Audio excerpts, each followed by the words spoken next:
Hey guys, real talk from a redneck. Let's talk about a few things here, okay? Number one thing I want to talk about today is how to forcibly take over a country. We've seen it done in several other countries where they had a military coup. A military coup. 2 miles. Turn left on Oak Grove Road. That's where straight up men in power decide to get the military behind them and they take over the country. Well, let's go back a little bit and look at our own recent history. Obama tried to get our military to say they'd take arms against us. And when he realized he couldn't get that to happen, he decided, well, then I'll make the people hate you and I'll weaken you. General Mattis is one of these because straight up, he retired Mattis, fired, whichever way you want to look at it. He took his job away, and the reason he did it is because that weakened the army. So when Obama found that he couldn't turn the military against the American people, he started weakening them and started trying to put a division between us and our military. Well, when this still didn't pan out very well, because straight up, our boys are fighting for us, then he decided, well, I'll militarize the police officers and they'll fight my battle. Another great strategy. From a strategic point of view, this was genius. So he puts the military surplus in the hands of the police officers. Well, the police officers basically know when smoke's being blown up their ass. They decided, no, we're not going to fight for you against the American people. He says, fine, I'll weaken you and I'll put a division between the people and you. And he did pretty good at that. I mean, he really did, because our boys in blue are still under fire more than what they should be. But it wasn't enough, and he didn't accomplish his goal, which was taking the country by force.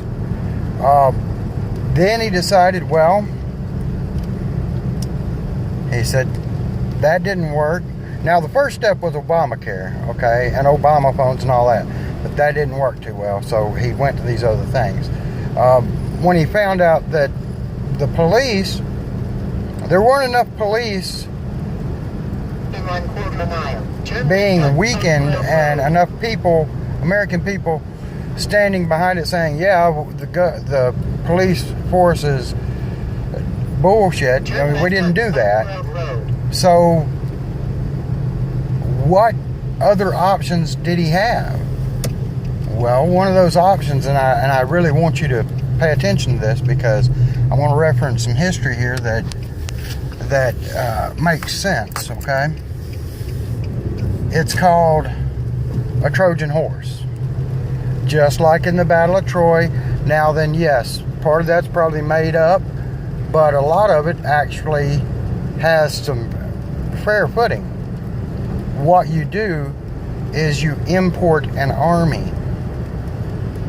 And when you import that army, then you have a standing army on your enemy's nation's ground. Of course, the enemy being us, America. So you create a situation where your army can move freely. Hell, not just freely, but invited to the soil that you want to conquer. So you create this need of refugees needing to be put somewhere. And this is where he kind of overreached his grasp, okay? He did this refugee thing But there are other countries out there that aren't as steadfast or as, well, basically smart as the Americans. We're pretty smart when it comes to this kind of thing. We don't want a bunch of refugees. I mean, they're not even taking care of our veterans as it is. So, you know, this was a bad idea from the start, this whole refugee thing. So, of course, we're standing up against it and we're saying no, no, no. And he's going, but it's working in other countries. Other countries are taking in veterans. Other countries are taking care of these people and nothing's happening there.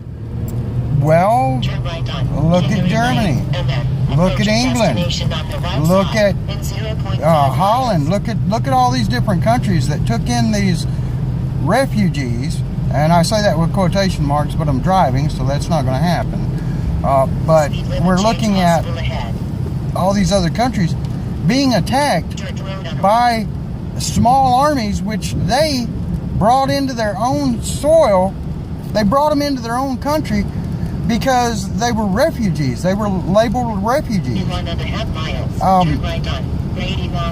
They're not refugees. It's an army that someone's wanting standing on the ground. Well, when he saw that these refugees were doing this in this other area, and he's like, great. It's like, they're taking them in. He's like, I can take over the whole damn world. And I don't doubt for a minute that it's in his mind. The only problem is that he's here in America, and he can't get that army on our soil. So it'd be super hard for him to get it on somebody else's soil and him actually oversee what's happening from where he's at. Now then, as January 20th comes closer, you see all these reports of unwanted refugees being led into the different towns and different cities and such. And, you know, it's basically, he's shoving it down our throats. He couldn't get us to take them. He couldn't get us to take them without some kind of fight back. So now then, he says, well, the hell with that. We're going to do it anyway. And he starts importing more and more of these people. I look at the states that are in the news about the refugees that nobody wants. He's putting them in there anyway. One of those states is my state, Arkansas, okay? And the Job Corps situation, which you've seen posted on my page, you've seen a video about it. He's trying to shove that down our throats and get the rest of his army on American soil. Because then he'll have a foreign army on American soil. There are 21 terrorist camps, bases, attack bases already set up in America. Now then, I have no doubts that as of January 20th, these boys are being cracked down on and it's going to be over. But watch your front doors, folks, because he may fail, but he's done a damn good job of trying. It's going to go down in the future. It will be written into our history that one of the greatest strategic plans for taking over a country was tried and almost successful by Barack Obama. I've known this for a while and I haven't said anything because I've been watching and waiting for everything to come together. I'm sure I'm not the only one that noticed it, but as far as I can tell, I'm the only one that put all of it together as one ongoing plot. Because, you know, we saw whenever the military went through what it went through and he tried to destroy them, that he was trying to make them fire on their own people. If I say go and shoot somebody, go and take over such and such town, you're going to do it.